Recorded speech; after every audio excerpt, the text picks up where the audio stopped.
근데 아까도 대표님하고 계산하다 내려왔는데 이 적립식 투자가 굉장히 위력적이더라고요. 아까 그래서요. 예. 이거를 30년 이렇게 자산양성 주머니를 운용하기 위해서는 적립식 투자의 위력을 알아야 돼요.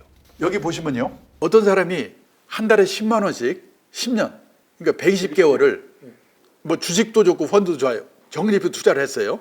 근데 처음에 시작할 때는 가격이 10,000원이었는데 8년 지나는 동안에 2,000원까지 떨어졌어요. 5분의 1로. 그리고 나서 3년 동안에 5,000원으로 절반값으로 회복했어요. 그럼 보세요.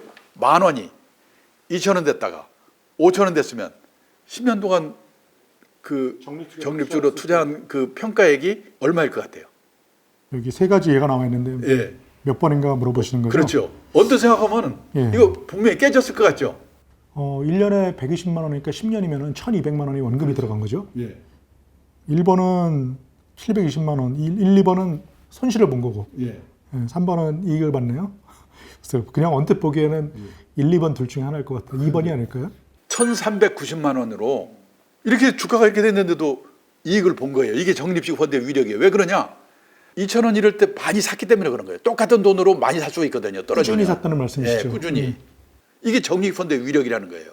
10년 동안 거의 뭐 3분의 2 정도로 계속 하락을 했고 그 다음에 최종적으로도 사실 절반 정도의 가격이 지나지 않는 예, 8년 동안에 5분의 1로 떨어졌고 그러고 회복해봤자 절반 가격으로 회복한 거 아니에요. 야, 놀랍네요. 근데 다들 적립식은 뭐 그까짓 거 매달 얼마씩 이런만 생각하지 이런 위력을 생각하지 않잖아요. 그 다음에 이거 보세요. 펀드 가격이 10,000원에 시작해서 5년간 계속 떨어져가지고 2,000원, 5분의 1로 떨어졌다가 다시 5년 동안에 회복해가지고 원래 원위치 10,000원이 됐다. 어느 지점에서 원금을 회복할 수 있었을까? 아까 1번 답을 보니까 글쎄요 한 1번 정도 예. 할까 싶은데 6년 반 후에 이게 원목이 회복되는 거예요. 자, 그러면요 또 보세요. 이번에는 가격이 초기 수준으로 회복됐을 경우, 그러니까 10,000원에 투자한 거가 5년 후에 2,000원까지 떨어졌다가 다시 원위치 됐어요. 원래 가격으로 돌아왔어요. 1,200만 원 투자한 거죠. 예, 맞습니다. 그러면 평가액이 원위치니까 뭐 그냥 원본 찾았나 뭐 그럴 거 아니에요. 근데 1번에서 제가 충격을 받아서 1번 예를 보니까 이것도 답이 3번 정도가 되지 않을까 싶습니다. 그러니까 2배가 넘었잖아요. 이게 왜 그러냐? 주가가 높을 때는요 오히려 수량을 조금밖에 못 사는 거예요. 떨어지면 기분 더럽게 나쁘지만 많이 살 수 있어서 이렇게 된 거예요. 이게 적립펀드의 위력이에요. 그런데 고약한 경우가 있어요. 보다시피 10,000원에 시작해서 18,000원까지 올라갔다가 다시 10,000원으로 떨어질 경우 10년 후에 평가액은 어떻게 될까? 이럴 때는 마이너스 26%가 되는 거예요. 그러니까 적립식 펀드는 투자하는 그 기간 동안에 예. 오히려 가격이 떨어져야지 네. 이게 위력이 더 떨어졌다 올라가야 됩니다. 강하게 생기는군요. 자, 그다음에 보세요. 결국은 올라갔다 떨어졌다 하는 게 이거를 10년 이상 계속해야지 효과를 보는 거예요. 그리고 너무 떨어졌다 싶을 때는 혹시 여윳돈이 있으면 스팟으로 좀 투자를 하고 보너스 같은 거 받았을 때는 좀 스팟으로 좀 많이 투자하고 이렇게 해서 오래오래 하는 거예요. 그래서 결국 뭐냐? 소액이라도 10년, 20년 계속 투자하라. 퇴직은 그렇게 할 수 있잖아요. 그리고 단기간에 큰 돈 번다는 생각은 버려라. 그리고 보세요. 가능한 한 빨리 시작하라. 이거를 지키면 된다는 거예요. 근데 다들 뭐냐? 짜증나잖아요, 이게. 이걸 지키는 게. 우리가 운동하는 게 좋다고 하는데도 안 되는 이유가 뭐냐면 몰라서 못하는 게 아니거든요. 아는 거를 실천하는 게 문제지. 그러게 말입니다. 주가 그래프를 장기적으로 보면 사실 지금 설명하신 대로 올라갔다 내려갔다 하거든요. 근데 크게 보면은 결국은 우상향하니까 그걸 믿고 투자하는 거잖아요. 그 적립식 투자가 말씀하신 것처럼 일찍만 시작한다고 하면 굉장히 큰 목돈이 될 수 있다는 걸 저도 계산해 보니까 느끼겠습니다. 그리고 또한 아까 올라갔다가 떨어질 경우 같은 걸 대비해야 되잖아요. 그래서 처음에는 주식이나 주식형 펀드만 가지고 시작을 하다가 이게 한 5천만 원 목돈이 되면은 5천만 원 딱 만들어 놨는데 그때 주가가 확 떨어져 가지고 손해 볼 수가 있잖아요. 그래서 뭐냐? 목돈이 되면 뭐냐면 분산을 시키는 거예요. 분산을. 그걸 전문 용어로 말하면 포트폴리오를 짜라고 그러거든요. 포트폴리오라고 하는 말은 뭐냐면 이 좀 유식하다는 소리 들으려면 알아두는 게 좋은데 이 서류를 끼우는 홀더, 금융상품을 넣는 바구니, 보유 금융자산 일람표 이게 포트폴리오예요. 예를 들어서요. 좀 우스갯소리로 대개 자녀 포트폴리오는 어떻게 됩니까? 예, 아들, 딸입니다. 그게 자녀 포트폴리오거든요. 그러니까 이 주식이나 주식형 펀드 공격적인 것과 안정적인 것을 어느 정도 비율로 갖고 있느냐 하는 것을 포트폴리오를 짰다고 그래요. 포트폴리오를 어떻게 짭니까? 포트폴리오 어떻게 짜냐면 자기 형편에 맞게 짜야 돼요. 형편이라는 게 뭐냐? 구성 요소 중에 제일 중요한 형편이 뭐냐면 나이예요. 젊은 사람들은 투자 기간이 오래 남았기 때문에 주식이나 주식형 펀드의 비율을 높게 공격적으로 해도 돼요. 근데 60, 70 먹은 노인이 공격적으로 했다가 주가 떨어지면 심장마비로 돌아가시거든요.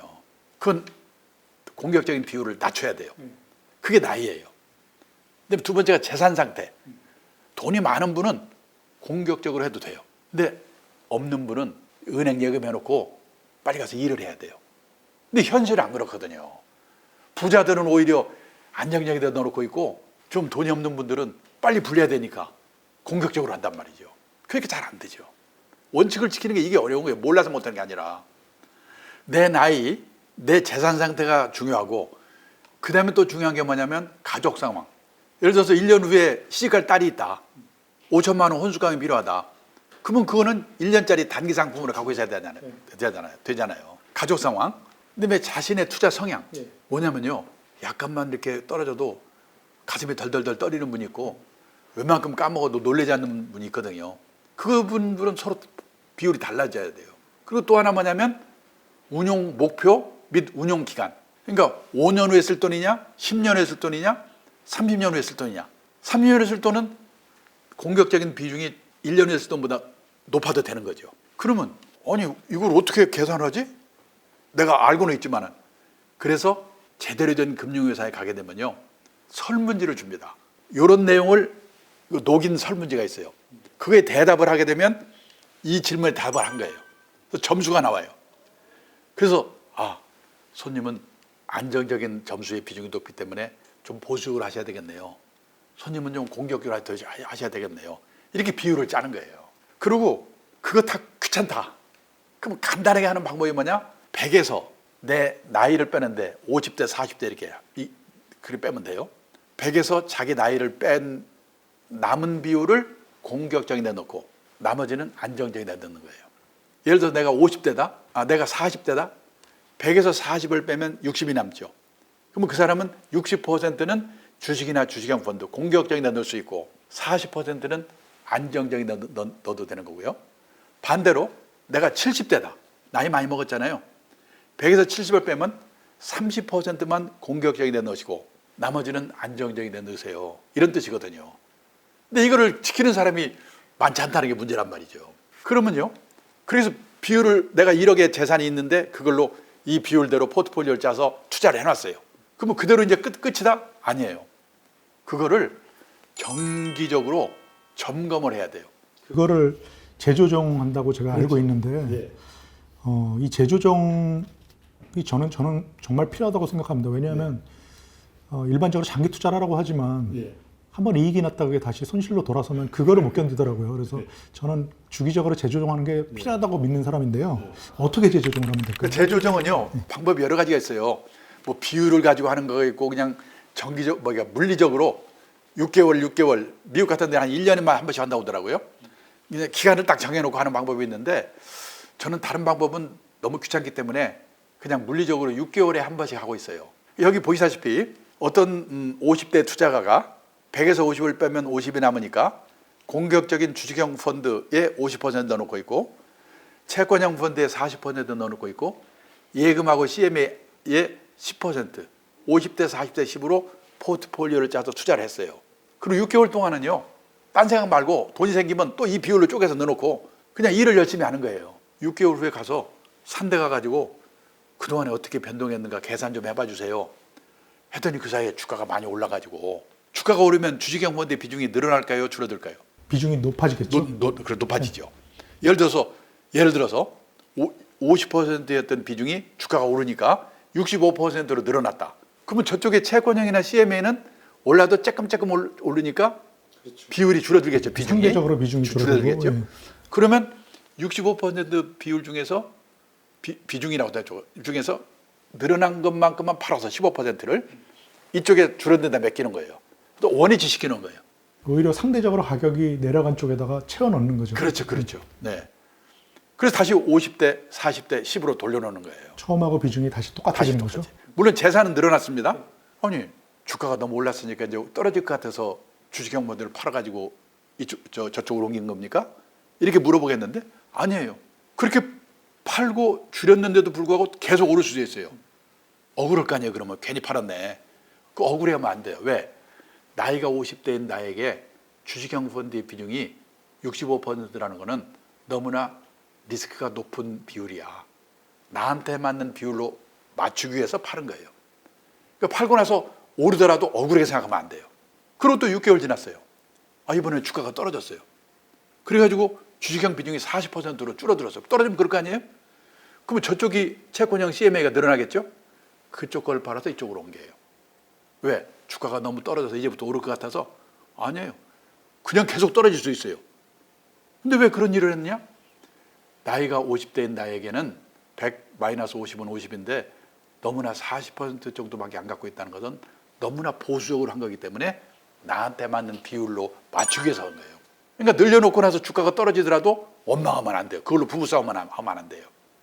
그래서 다시 또 50, 40절 돌려놓고 이렇게 6개월마다 가는 거예요. 그러니까 이거는 지금 들으면 무슨 말인가 하는데 돈 넣고 해보면요 금방 알아요. 우리가 고수도 얼마나 빨리 배웁니까? 고수도 배우는 거와 마찬가지로 금방 배우니까 한번 갖다 넣어놓고 실천 한번 해보시면 돼요. 그렇게 가다가 계속 죽을 때까지 가는 게 아니고 자기 형편이 바뀔 때가 있을 거 아니에요. 형편이 바뀌는 게 뭡니까? 나이를 먹거나 퇴직을 하거나 또 재산이 갑자기 좀 줄었거나 그러면 기본적인 배분 비율 자체를 바꿔야 될 때가 있어요. 그걸 뭐라고 하냐면 재배분이라고 그래요. 재배분. 그러니까 재조정하고 재배분은 다른 거죠. 네. 재배분은 뭐냐면 기준되는 비율을 바꾸는 게 재배분이에요.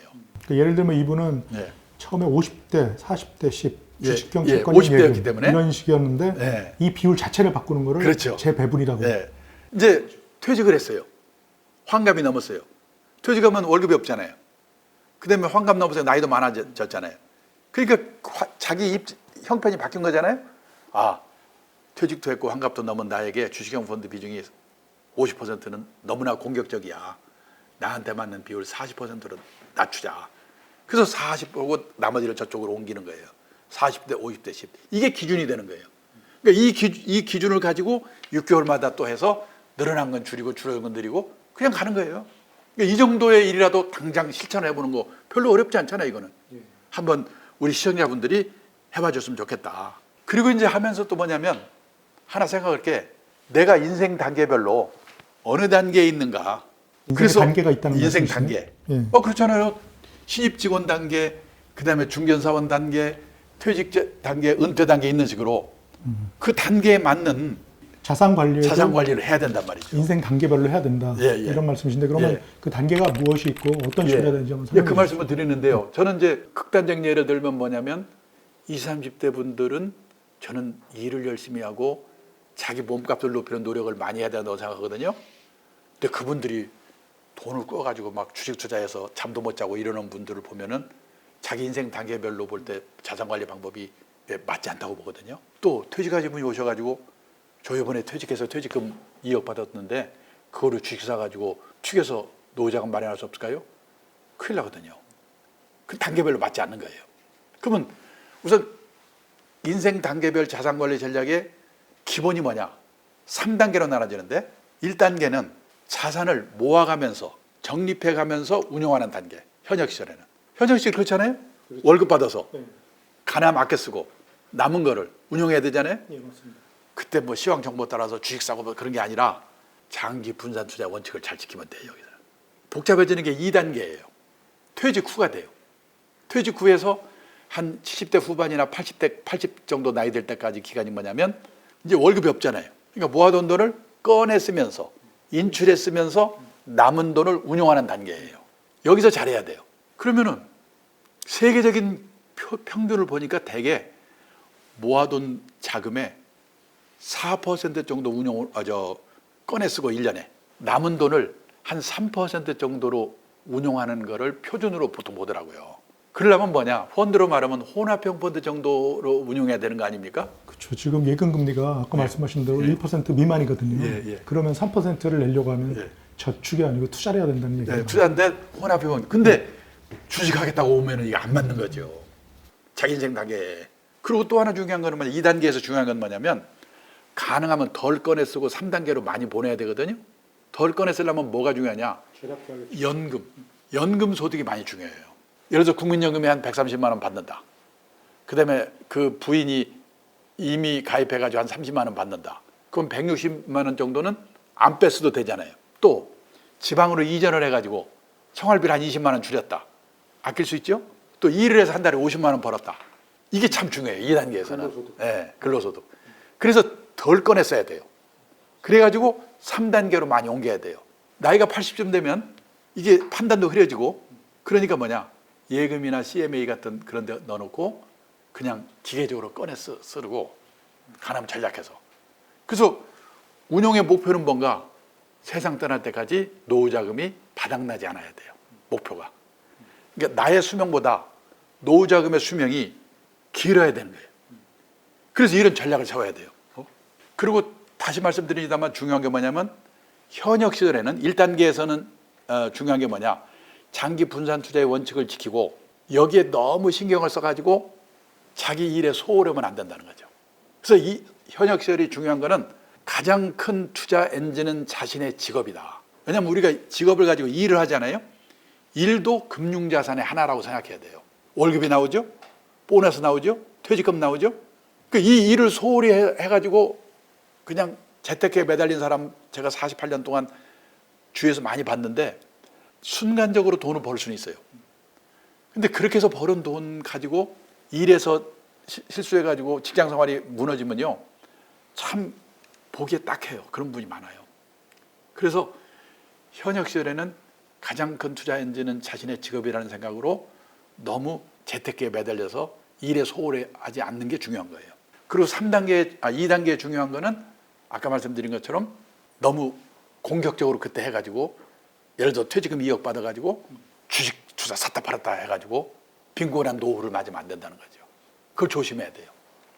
그래서 이제 이 강의를 들으시는 분들이 이 전략을 잘 지키셔가지고 좀 행복한 풍요로운 노후를 맞으셨으면 좋겠다. 이게 제 오늘 말씀드릴 내용입니다. 제가 볼 때는 1단계가 가장 큰 목돈을 모을 수 있는 단계인 것 같고요. 네. 그다음에 2단계는 이제 그 모아둔 목돈을 가지고 조금 더 소모 속도를 줄이면서 네. 운영하는 단계인 거고, 3단계에서는 저축을 통해서 조금씩 인출을 절약하면서 인출해야 되는 단계인 것 같습니다. 네. 오늘 말씀 감사하고요. 네. 다음에 또 모시도록 하겠습니다. 감사합니다.